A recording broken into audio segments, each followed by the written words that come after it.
Entrepreneur and businessman Bill Gates and his business partner Paul Allen founded and built the world's largest software business, Microsoft, through technological innovation, keen business strategy and aggressive business tactics. In the process, Gates became one of the richest men in the world.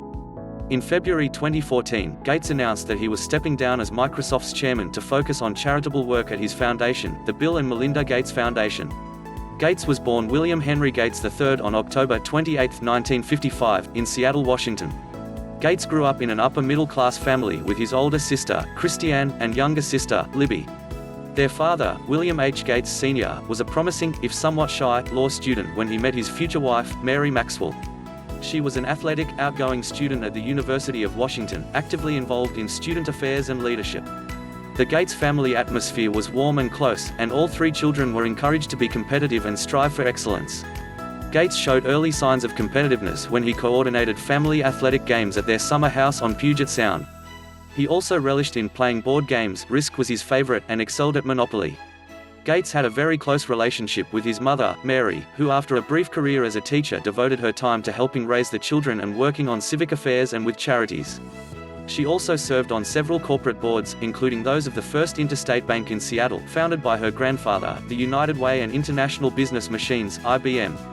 She would often take Gates along when she volunteered in schools and at community organizations. Gates was a voracious reader as a child, spending many hours poring over reference books such as the Encyclopedia. Around the age of 11 or 12, Gates's parents began to have concerns about his behavior.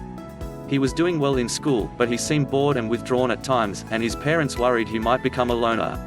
Though they were strong believers in public education, when Gates turned 13, his parents enrolled him at Seattle's exclusive preparatory Lakeside School. He blossomed in nearly all his subjects, excelling in math and science, but also doing very well in drama and English. Gates enrolled at Harvard University in the fall of 1973, originally thinking of a career in law. Much to his parents' dismay, Gates dropped out of college in 1975 to pursue his business, Microsoft, with partner Allen. Gates spent more of his time in the computer lab than in class. He did not really have a study regimen. He got by on a few hours of sleep, crammed for a test, and passed with a reasonable grade. In 1975, Gates and Allen formed Microsoft, a blend of microcomputer and software. They dropped the hyphen within a year. The company's first product was basic software that ran on the Altair computer. At first, all was not smooth sailing. Although Microsoft's basic software program for the Altair computer netted the company a fee and royalties, it wasn't meeting their overhead. According to Gates' later account, only about 10% of the people using BASIC in the Altair computer had actually paid for it. Microsoft's basic software was popular with computer hobbyists, who obtained pre-market copies and were reproducing and distributing them for free. At this time, many personal computer enthusiasts were not in it for the money.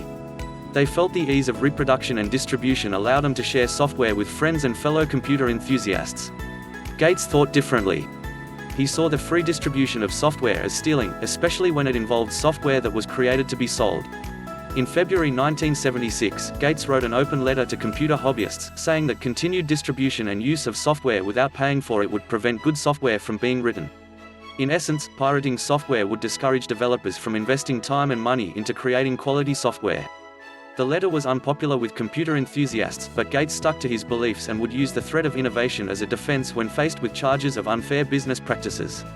Gates had an acrimonious relationship with MIT's president Ed Roberts, often resulting in shouting matches. The combative Gates clashed with Roberts on software development and the direction of the business. Roberts considered Gates spoiled and obnoxious. In 1977, Roberts sold MITs to another computer company and went back to Georgia to enter medical school and become a doctor. Gates and Allen were on their own.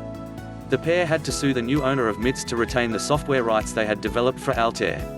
Microsoft wrote software in different formats for other computer companies, and, at the beginning of 1979, Gates moved the company's operations to Bellevue, Washington, just east of Seattle. Gates was glad to be home again in the Pacific Northwest and threw himself into his work. All 25 employees of the young company had broad responsibilities for all aspects of the operation: product development, business development and marketing. Although the company started out on shaky footing, by 1979 Microsoft was grossing approximately $2.5 million. At the age of 23, Gates placed himself as the head of the company. With his acumen for software development and a keen business sense, he led the company and worked as its spokesperson. Gates personally reviewed every line of code the company shipped, often rewriting code himself when he saw it necessary. As the computer industry grew, with companies like Apple, Intel and IBM developing hardware and components, Gates was continuously on the road touting the merits of Microsoft software applications. He often took his mother with him. Mary was highly respected and well connected with her membership on several corporate boards, including IBM's. It was through Mary that Gates met the CEO of IBM,